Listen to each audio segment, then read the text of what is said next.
ખેડા જિલ્લામાં આવેલ પરંતુ વર્ષોથી ઠાસરા વિધાનસભાના કેટલાક ગામો પહેલાં કઠલાલ વિધાનસભામાં આવતા હતા. આ ગામોના વિકાસ માટે ગ્રામજનોને ખૂબ જ પ્રયત્નો કરવા પડતા હતા, પરંતુ કઠલાલ વિધાનસભા હસ્તકના 27 ગામો ઠાસરા વિધાનસભામાં સમાવેશ થતાં ગામોના વિકાસોને પ્રાધાન્ય મળ્યું છે.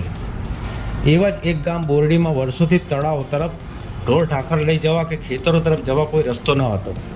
ત્યારે ગ્રામજનોની રજૂઆતને ધ્યાનમાં લઈ ભૂતપૂર્વ એમએલએ કાંતિભાઈ પરમારના પ્રયત્નોથી દરખાસ્ત થતાં બોરડી ગામે મુખ્યમંત્રી સડક યોજનામાં બોરડી ગામથી સમનાથપુરા તરફનો રસ્તો બનાવવામાં આવ્યો. આ રસ્તાના કારણે ગામને મુશ્કેલીમાં ઘટાડો થયો હોવાનું ભૂતપૂર્વ સરપંચ ધર્મેન્દ્રએ જણાવ્યું છે.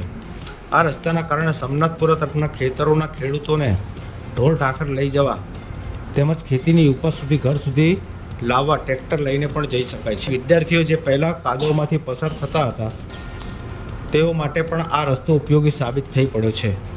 આ રસ્તાના કારણે ગામના લોકોને મોર આંબલી તરફ જવા માટે સરળતા રહે છે. ત્યારે વર્ષોથી વંચિત એવા બોરડી ગામના લોકોમાં ખુશાલીની લાગણી આવી ગઈ છે. સમનાથપુરા તરફના રસ્તા પર આવેલા ખેડૂતોએ એક સંપ થઈ આ રસ્તા બાબતે ખુશી વ્યક્ત કરેલ છે. જી, આપનો પરિચય શું છે અને શું પ્રશ્ન છે આપનો? મારું નામ ધર્મેન્દ્રસિંહ અમરસિંહ રાઠોડ છે. હું માજી સરપંચ છું અને બોરડી ગામનો વતની છું. ઠાસા તાલુકાના ખેડા જિલ્લાના બોરડી ગામનો વતની. તો બોરડી ગામથી સમનાથપુરાના જોડતો રસ્તો જે બનાવ્યો છે તે રસ્તાથી કુલ કેટલા લોકોને ફાયદો થવાનો છે? આમ તો આખું ગામ અહીંયા રહીને જાય છે. અહીંયા તળાવ આવેલું છે. તળાવમાં ભાઈઓ બહેનો અને ભેંસો પાવાની હોય તો ખેડૂતો ભેંસો લઈને, પશુપાલકો ભેંસો લઈને જાય છે પીવડાવવા માટે. વાસણ ઘસવા બહેનો જાય છે. પછી ભાઈઓને ખેતરમાં જવા માટે અડધા ગામની જમીન આ બાજુ ક્યારેની આવેલી છે બોરડી ગામના ખેડૂતોને, એ બધાને લાભ મળે છે. આ રસ્તો બનાવવાથી ગામ વચ્ચેના જે લોકો છે એ લોકોને ટ્રાફિકની સમસ્યાનું શું નિવારણ થયું છે? ટ્રાફિકની ખાસી સમસ્યાનું નિવારણ થયું છે. આ રોડ બનવાથી અમારી કેનાલ પર રહીને મોરમલી રોડને જોડતું રસ્તો કાચા માટી મેન્ટેલિંગનું થયેલું છે, એની પર રહીને જોઈન્ટ થઈ જાય છે. એટલે ગામમાં જે ટ્રાફિક થતો હતો એ પણ ઓછો થઈ ગયો. તો આ રસ્તા અંગે જે લોકો વિવાદ કરે છે તો તેઓના વિવાદ કરવાનું કારણ શું છે? એમનો વિવાદ કરવાનું કારણ ખાલી ચૂંટણીઓની અદાવતો રાખીને જ વિવાદ કરવામાં આવ્યો છે. આ રોડ રસ્તાનું કામ કોના દ્વારા અને કોની દરખાસ્તથી કરવામાં આવ્યું? આ રસ્તાની ભલામણ અમે ધારાસભ્ય કોંતી કાકા જોડે કરાવડાયેલી અને 2-3 વર્ષ પહેલાં રજૂઆત કરેલી, ત્યાં પછી બન્યું. નામ છે ભાઈ તમારું? હાર્દિક કુમાર વિજયસિંહ રાઠોડ. તો આ રોડ બનવા અંગે આપ શું કહેશો?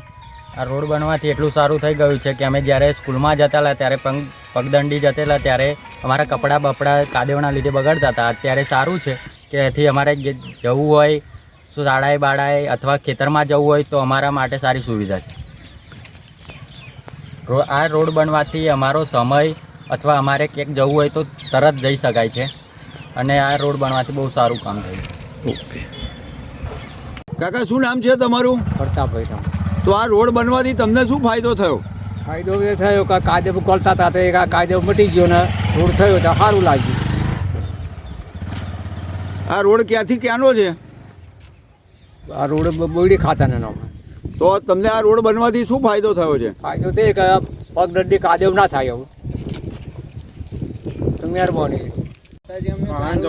બેન, બોરડી ગામનો આ સમનાથપુરાનો રસ્તો બન્યો તો તમને કેટલો ફાયદો થયો?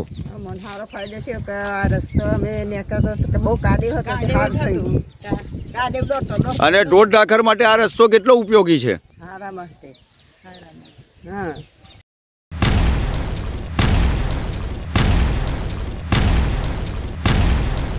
दिव्य सरदार न्यूज, सब पर नजर, सबकी खबर.